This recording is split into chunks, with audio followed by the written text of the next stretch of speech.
And this Mishnah is discussing, we had mentioned about Rabbi Yochanan ben Zakai in the previous Mishnah, and now we're discussing the fact that Rabbi Yochanan ben Zakai had five students that were his main students, and he's giving descriptions of each of those students, and they're pretty much, most of them are very famous. Put it on the screen in a second here. Okay, wait, we have to go there and put it on the screen. There we go. Okay, so the Mishnah tells us as follows. It tells us that Chamisha Talmidim Hoyu Lo Rabban Yochanan ben Zakai. Rabbi Yochanan ben Zakai had five students. Now the truth is, it doesn't mean he had five students, he had five primary students. He had many, many, many more students, but five of them were the ones who, as we're talking about passing the tradition on, there were five of them who were the main ultimate ones. And their names were Rabbi Eliezer ben Hyrcanus, Rabbi Yeshua ben Chananya, Rabbi Yosei HaKohen, Rabbi Shimon ben Nesanel, and Rabbi Lozer ben Arach. All of these are mentioned in the Talmud at various times, usually not with their, we'll call it their last names. They're just by Rabbi Eliezer, Rabbi Hoshua, Rabbi Yosei, etc.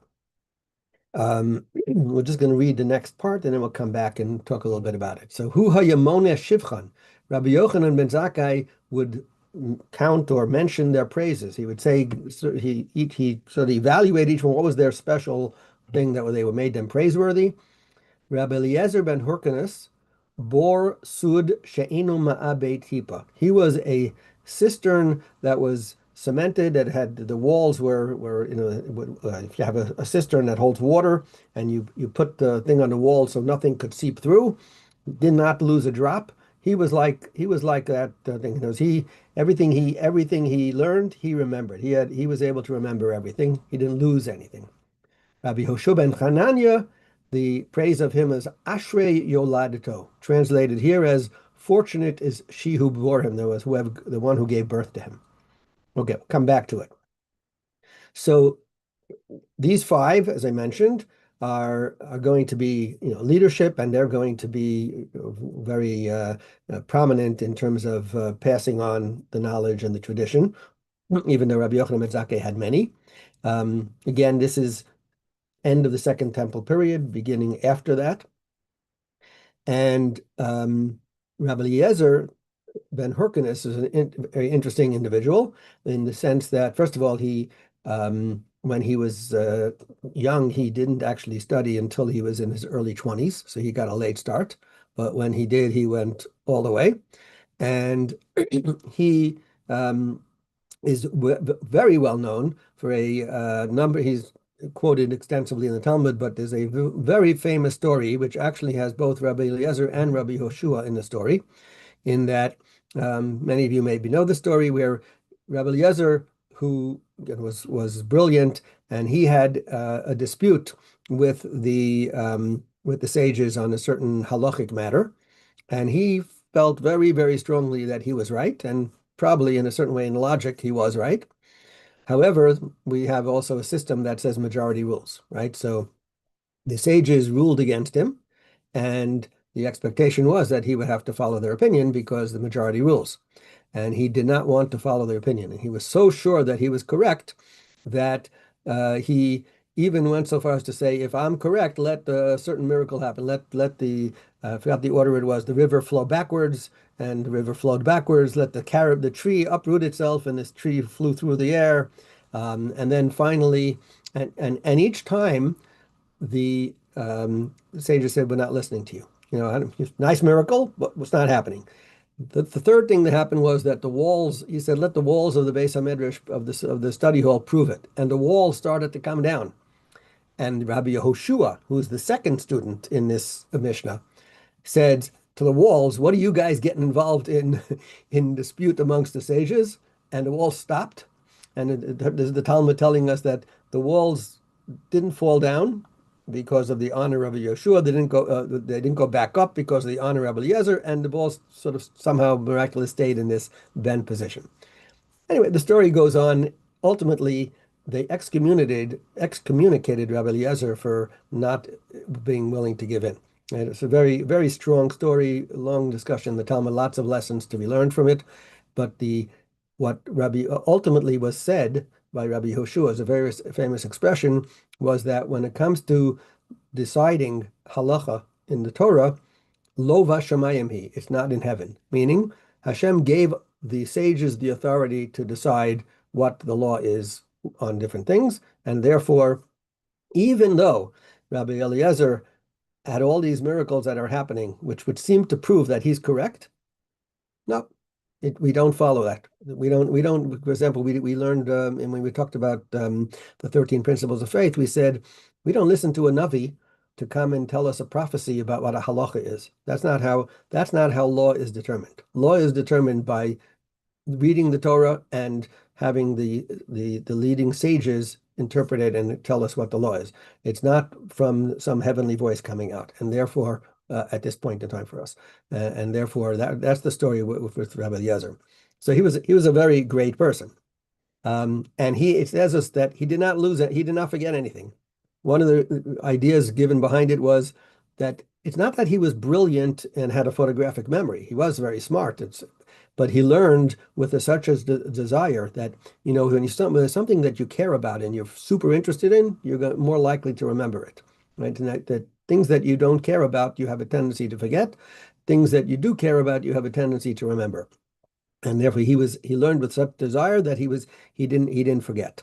And again, as I said, he did not have a photographic memory. So Rabbi Twersky points that out, but he also points out that this concept of Rabbi Yochanan and Zakai having 5 students is that these students had the definition of what we call a Talmud, of the student, as in following the teacher. And a Talmud student, a real student of a disciple, is someone who stays connected to their teacher.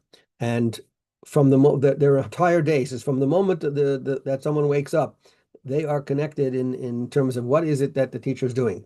An interesting idea, Rabbi Eliezer himself is quoted in the Gemara as saying, "I never said anything that I did not hear from my teacher." In other words, I didn't make anything up on my own.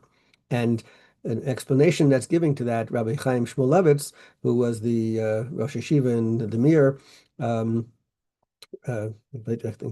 think Berlin. Anyway, he says that all of the chidushim, all of the novel ideas, all of the explanations that were given by Rabbi Eliezer, it doesn't mean that he didn't hear, he had to have heard it directly from his teacher. What it means is this is how he understood how his Rebbe, how his teacher would think. And that's an important idea in a student-teacher relationship, is that when you have a teacher and you say, this is the person who I study from and this is the person who I take my guidance from, when you are trying to figure out what to do and he's not there, you says, what would he do? How would he think? And you learn his method of how to think, and then you are using that method in terms of figuring things out for yourselves. In fact, I have that from my own Rosh Yeshiva. He used to, all the time, he would always quote his father, who was his Rebbe, but also he would, even if something what he couldn't quote his father on, it would be, what would everything that he did in his career and his learning and his guidance was, what would my Rebbe, what would my father have done?